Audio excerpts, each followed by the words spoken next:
Estamos iniciando mais uma edição do JR 15 Minutos, o podcast da Record TV que aprofunda as notícias que mais mexem com a nossa vida. O governo russo acusou os Estados Unidos de jogar mais lenha na fogueira no combate no leste europeu. Uma explosão na cidade de Kharkiv matou 9 pessoas, entre elas 3 crianças. Um levantamento do governo americano mostrou que somente hoje, mais de 400 mísseis foram lançados pela Rússia em direção à Ucrânia.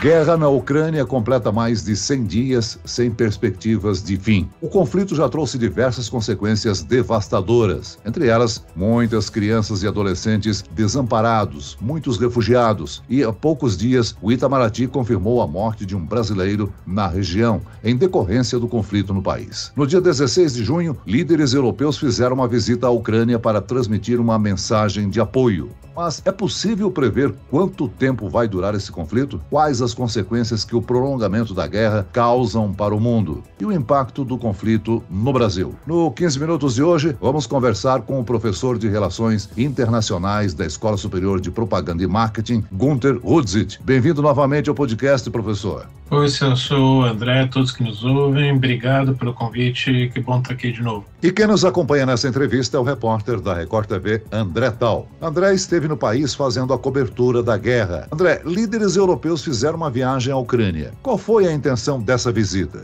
Olá, Celso. Olá, professor, todos que nos acompanham. Olha, o chanceler da Alemanha, Olaf Scholz, o presidente da França, Emmanuel Macron, o primeiro-ministro da Itália, Mario Draghi, representantes das 3 maiores economias da União Europeia, chegaram na quinta-feira, dia 16 de junho, ao país, que está sofrendo ataques desde o dia 24 de fevereiro. O presidente francês afirmou que a visita representa um momento importante e mandou uma mensagem de união ao povo ucraniano. Já Olaf Scholz afirmou, pouco antes de sua chegada a Kiev, que o objetivo da viagem é garantir solidariedade e continuidade do apoio ao país. Além dos 3 líderes europeus, o presidente da Romênia, Klaus Iohannis, também viajou para a região. Os 4 se reuniram com o presidente ucraniano Volodymyr Zelensky, mas eu pergunto para o professor, depois de 4 meses de conflito, esse tipo de visita, esse tipo de apoio, na prática, significa alguma coisa? Olha, André, é um recado diplomático e político interno da União Europeia. A gente não pode esquecer que o presidente Macron fez contato com o presidente Putin, há alguns rachas dentro da própria União Europeia, você teve aí em reuniões recentes alguns países começando a sugerir que a Ucrânia deveria aceitar negociações, portanto você tem aí uma tentativa de passar uma imagem de união quando se sabe que alguns governos estão sofrendo uma pressão interna dos seus eleitores muito grandes porque a inflação está muito alta, o Banco Central Europeu muito provavelmente vai ter que seguir os passos aí dos outros bancos centrais e subir os juros, então foi uma visita de apoio à Ucrânia, sem dúvida alguma, mas também de passar uma mensagem de união da própria União Europeia meio dividida. Professor Gunter, essa visita dos 3 líderes europeus ao país levantou dúvidas entre membros do governo ucraniano, né? Muitos expressaram publicamente o temor de que esta viagem seria para pressionar o governo local a aceitar um acordo de paz favorável ao regime do presidente Vladimir Putin. Visto que os líderes da Alemanha, França, mantêm contato frequente com o governo russo. Professor, essa visita, de alguma forma, pode mudar o rumo do conflito?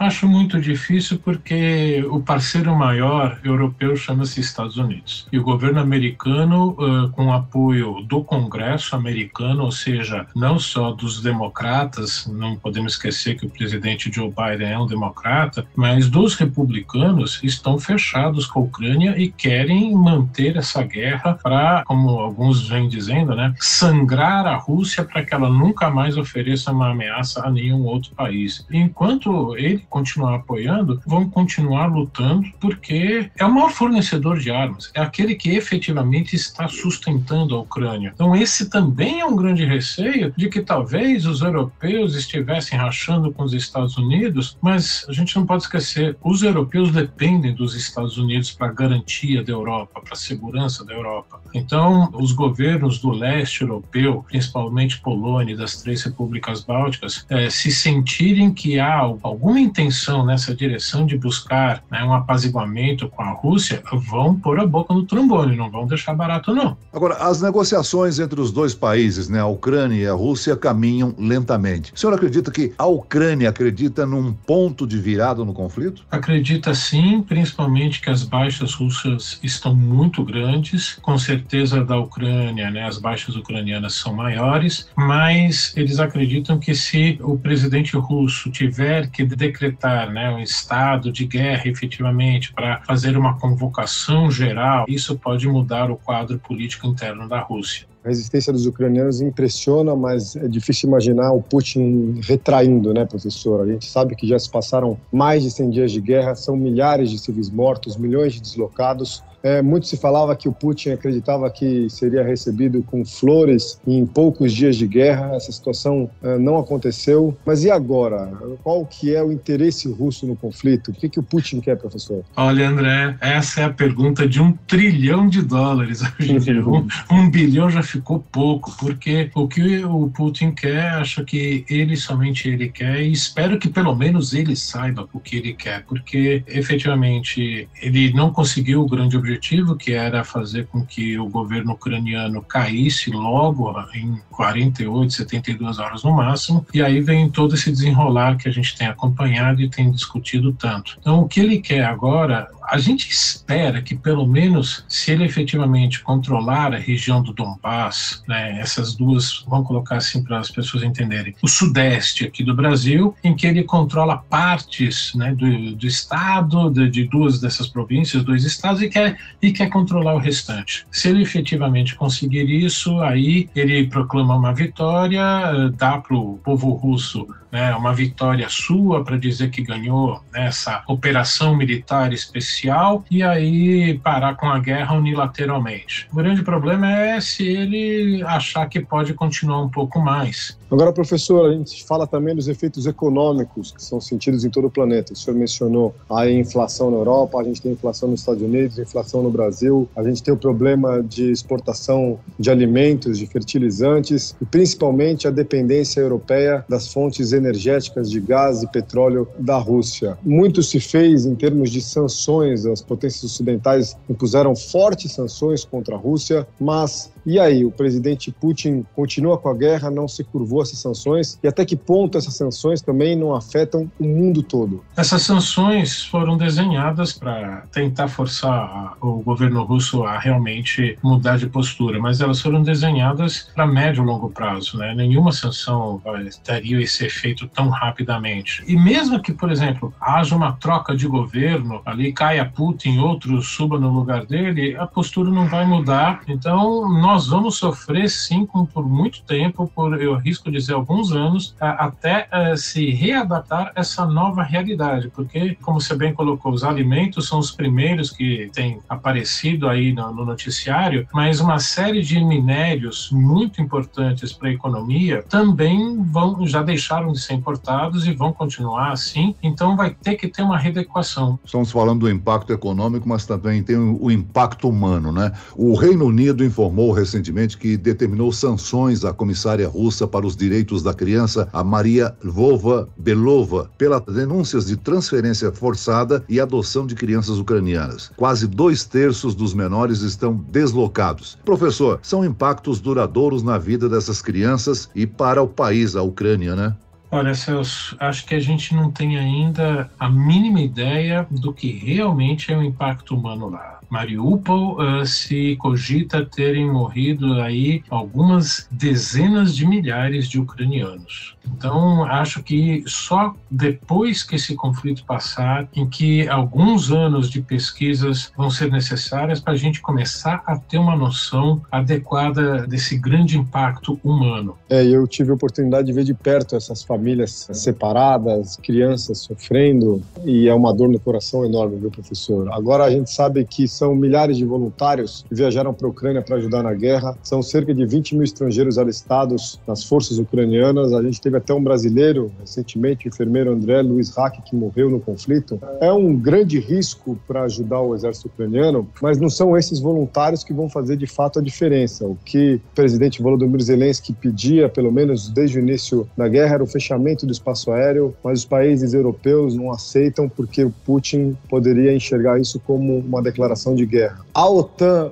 vai se envolver em algum momento nesse conflito? Se envolver diretamente no campo de batalha não, como esse no-fly zone, né? Ou seja, dar a cobertura aérea para derrubar qualquer avião russo voando sobre o espaço aéreo ucraniano, também acredito que não, mas começa a crescer uma pressão para que navios da OTAN capitaneados pela Marinha Americana liderem comboios para entrar no porto de Odessa para começar a exportar grãos que estão estocados lá. Segundo, é uma operação de altíssimo risco. Então, é muito, muito arriscado e difícil esse envolvimento, mesmo que indireto da OTAN, porque se houver uma confrontação entre soldados, marinheiros, pilotos de OTAN e Rússia, isso pode levar o mundo à Terceira Guerra Mundial e a vida na Terra acabar como a gente conhece hoje, porque as armas atômicas estão aí, a gente tinha esquecido delas, entre aspas, mas essa ameaça de destruição da vida na Terra continua presente. Agora, professor Gunter, de acordo com as autoridades da Ucrânia, para cada dia de combate são necessários 30 dias de limpeza. Inclusive que o território precisará passar por uma minuciosa análise para encontrar e desativar minas explosivas e demais armamentos não detonados. Ou seja, será necessário muito tempo para limpar a região ou voltar à normalidade, né?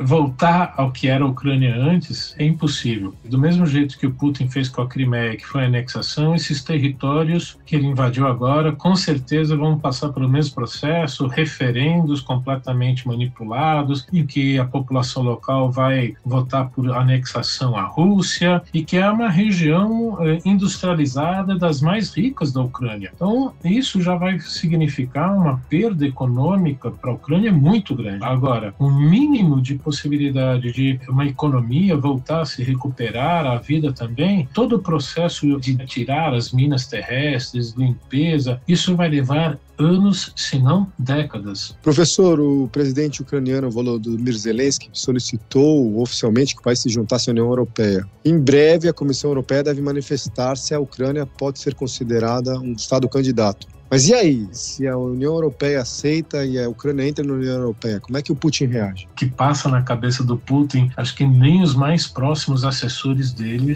sabem direito como ele vai reagir. Com certeza não será de forma positiva. Eu acredito que vai sim ser aprovada rapidamente a entrada da Ucrânia na União Europeia. Professor, no início da guerra a gente comentava a respeito da situação do tempo, né, que era favorável ao Putin invadir a Ucrânia. Nós estamos chegando lá no verão europeu. Há alguma diferença estrategicamente para a ocupação em relação à realidade que Putin tem para enfrentar na Ucrânia?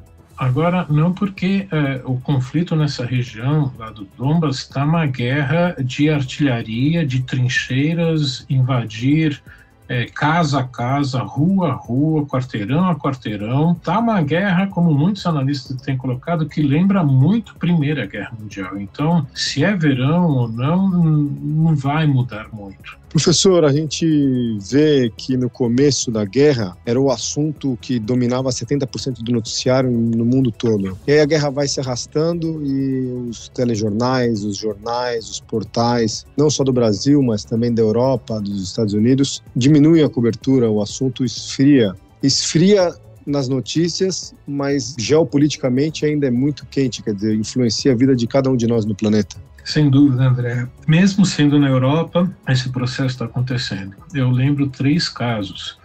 Síria, que está em guerra aí há praticamente 12 anos, Líbia, que também está em guerra e guerra civil há praticamente 12 anos, e Iêmen, que está em guerra há 6 anos e desapareceu do noticiário. Então, por mais que seja na Europa, que tem um impacto muito maior, principalmente nos grandes veículos de comunicação ocidental, europeu e americano, o que você colocou é certíssimo. Cai nessa, entre aspas, normalidade, é mais um evento que está ocorrendo, outras situações como inflação, inflação, subida de juros, desemprego, recessão que deve vir na Europa e nos Estados Unidos, isso vai acabar tomando lugar do noticiário e pode ser que sim, entre aspas, caia um pouco no esquecimento, já sai da primeira página para a segunda, terceira, enquanto não houver alguma grande mudança.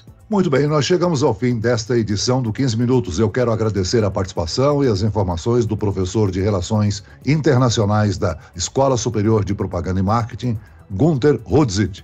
Obrigado, professor. Eu que agradeço, Celso, mais uma vez. Um abraço a todos. E agradeço a presença do repórter da Record TV, André Tal. André? Obrigado, Celso. Obrigado, professor. Todos que nos acompanharam. Sempre um prazer participar do podcast.